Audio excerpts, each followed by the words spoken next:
A Bíblia condena, eu vou falar algo pastoral agora, em nome do Senhor.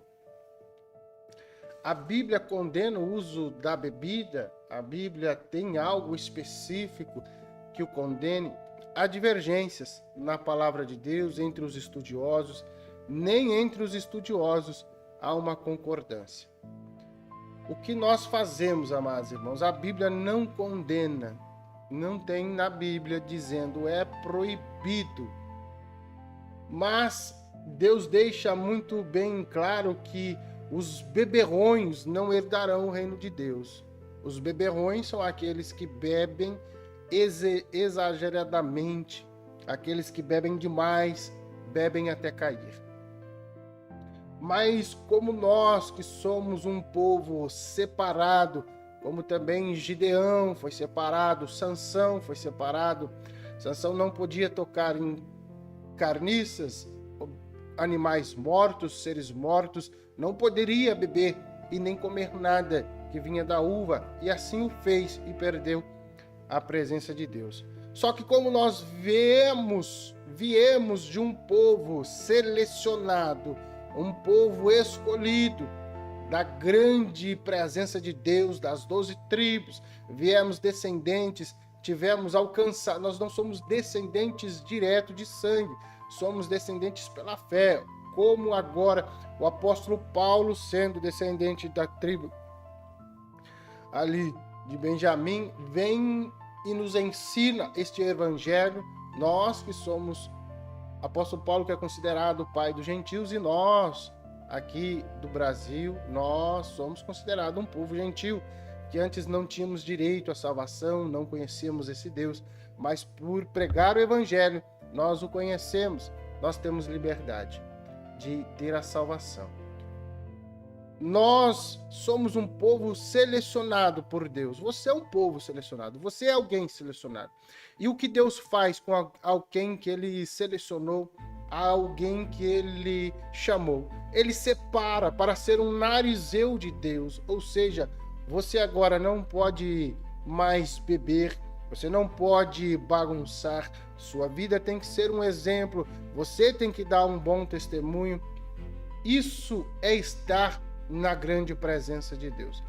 Se a igreja de Cristo, eu vou falar pela Assembleia aqui onde eu participo, se a Assembleia de Deus libera escancaradamente a bebida, o que nós iremos se transformar? Eu mais uma vez não estou falando de igreja, mas estou falando agora de costumes, usos e costumes. A Igreja Católica, que é liberal, ela soltou uma orientação, porque na festa junina muitos estão indo apenas para beber e não mais para fazer o culto, a adoração aos seus santos. Isso é o que a Igreja Católica soltou uma orientação aos demais. Muitos padres estão fazendo estas orientações para que as festas juninas voltem a ser festas aos santos e não mais aquele cultos de shows com bebidas. Se a própria Igreja Católica está dando esta orientação, dizendo que a bebida está o afastando de adorar aos seus santos, o que nós, que somos um povo dito por selecionados, escolhidos, separados, a luz do mundo, sal da terra, como nós dizemos para todos os outros, gostamos de falar, mas é difícil de se cumprir. Então nós que somos cristãos, mini-cristos, nós temos separação, somos narizeu de Deus, ou seja, nenhuma gota de álcool nós colocamos na boca, porque isso acarretará problemas maiores. Você tomando um pouco de vinho,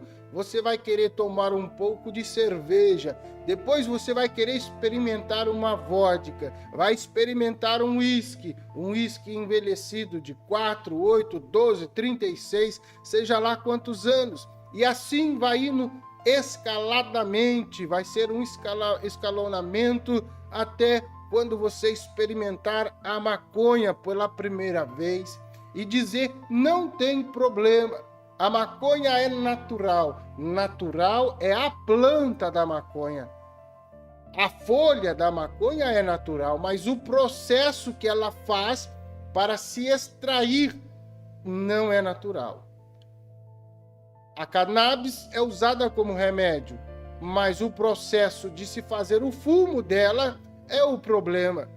Assim também como nós vemos que depois entram muitos jovens tomando cerveja numa roda de amigos, num familiar, a qual deixa, quando você vai ver, este jovem está fumando maconha e depois ele está usando a heroína, está tomando bebidas com cocaína.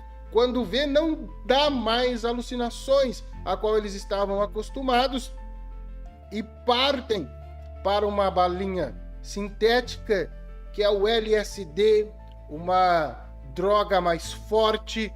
Quando não tem mais saída, acabam caindo dentro do crack. Quando entrarem no crack, é somente Deus e a força de vontade da própria pessoa para sair deste mundo.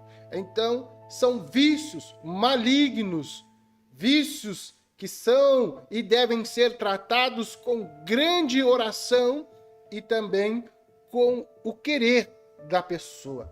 O mais difícil é quando Satanás se aprisiona, porque ele não vai querer largar a maconha, não vai querer largar a heroína, a cocaína, e falo sem medo de errar, falo com toda a convicção, em nome do Senhor Jesus Cristo. Um tempo atrás, eu fui pertencente a um esquema desse. Então, com a graça do nosso Deus Todo-Poderoso, a quem me resgatou, porque fui nascido em berço evangélico, desde o dia que eu me conheço por gente, sou filho de pastor. Então, assim, Deus tem nos abençoado e nos agraciado. Não tenho medo de falar, porque falo com propriedade. Este é o caminho que se faz quando a gente libera uma bebida. Ah, mas eu tenho controle, pastor. Você fala até estar alucinado pela bebida, estar alucinado pela droga, e assim vai. Uma coisa vai puxando a outra. Um abismo puxa o outro abismo. Então se abstenha destas questões. Se abstenha de experimentar. Se fosse tão bom assim, ela não estragava vidas, não estragava matrimônios. Eu até hoje nunca vi alguém dizendo que a igreja acabou com o meu casamento, a igreja matou o meu irmão, a igreja matou a minha mãe, a igreja matou o meu pai, a minha igreja viciou a fulano. O que eu vejo são fanatismos, são religiosidades, mas Deus, eu nunca vi fazer isso.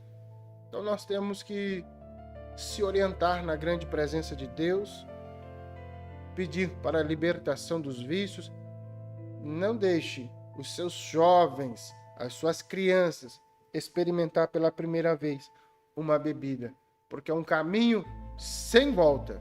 É um caminho sem volta.